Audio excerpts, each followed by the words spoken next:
Alright guys, and welcome to your first Android developing tutorial.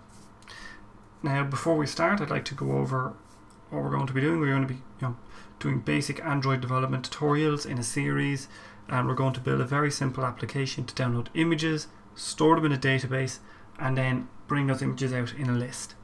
And that is our basic Android developing system we're going to be doing. We're going to go through it step by step. We're going to learn about all the different functions of Android. Now there are some prerequisites that you're going to need. The first being you need a basic understanding of Java to a good understanding of Java. What I mean is you need to know how superclassing works, or subclassing and superclasses, overriding methods. You have to know methods, classes, inner classes, outer classes, and know the structure of Java and how to work with that kind of thing. You know to write your own methods, call classes from other files.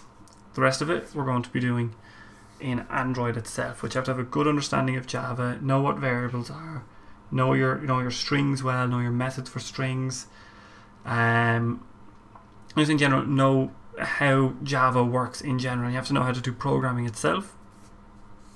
Now, do you need an Android device or not?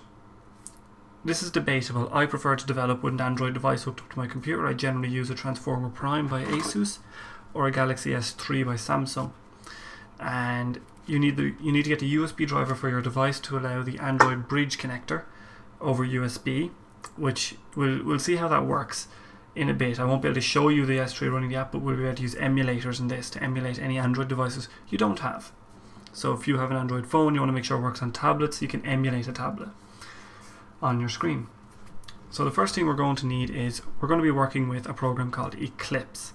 And Eclipse is a very good IDE for Android because there's a set of specific tools that Android has that it's installed onto Eclipse. So you need to go to Eclipse Downloads and Java Eclipse IDE, and then download that Windows 64-bit. Now I already have this downloaded. We're going to be using Eclipse Juno, the latest, because it's amazing. It's also available on Linux and Mac. We're going to be working with Windows, naturally enough.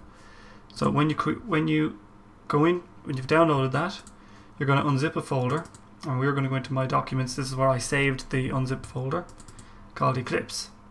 Now, if you move this Eclipse doesn't actually install on your system, it runs standalone. So what I like to do is I like to copy this and paste a shortcut on my desktop, and then rename that to just Eclipse. This is essentially just a shortcut to the Eclipse file, which allows you to launch it from the desktop. You can't actually move that exe file out of that folder or it won't work. So we're going to start it up. Okay. It'll take a few seconds to start. I've got a solid state drive, so it loads really quickly. Now, it's going to try and load the workbench, and we're now in.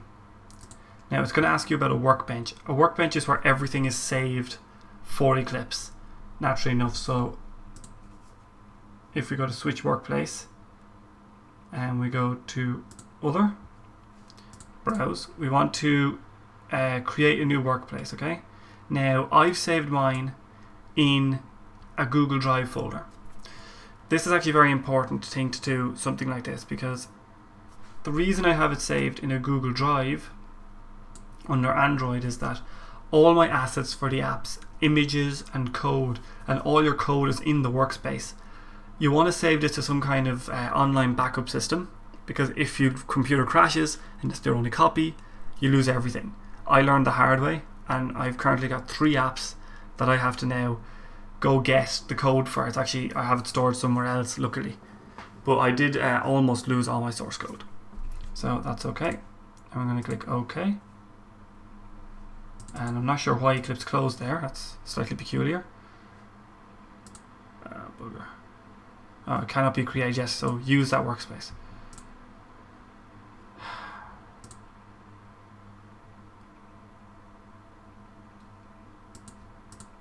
Cancel. Okay.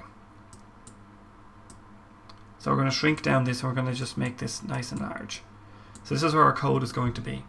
Now we're going to need to install the new software. So we go Window, Install New Software, Window, or Help, Install New Software.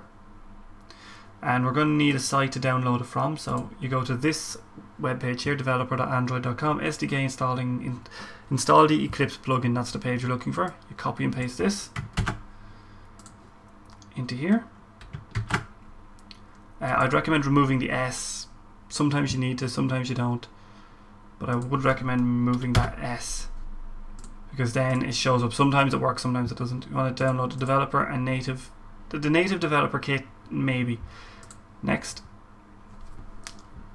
And this will download, and now, unfortunately, I have all this done already, but you click all those and accept everything there, okay?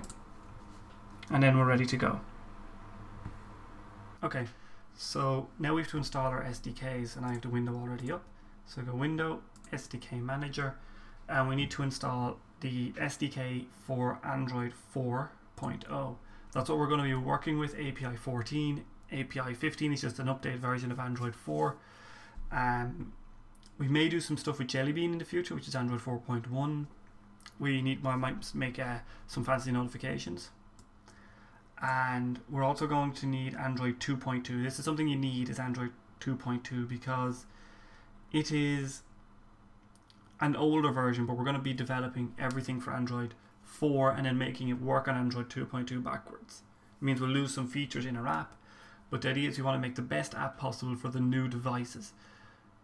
Working with Android 2 is a mistake because it doesn't have as much API stuff, it doesn't support tablets, and it's just a whole mess of problems. Android 4 is the definitive thing for Android, and everyone should be working with that.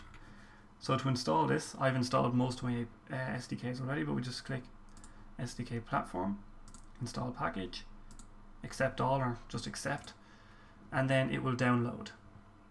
It might take a minute or two to download, and we'll come back when it's done.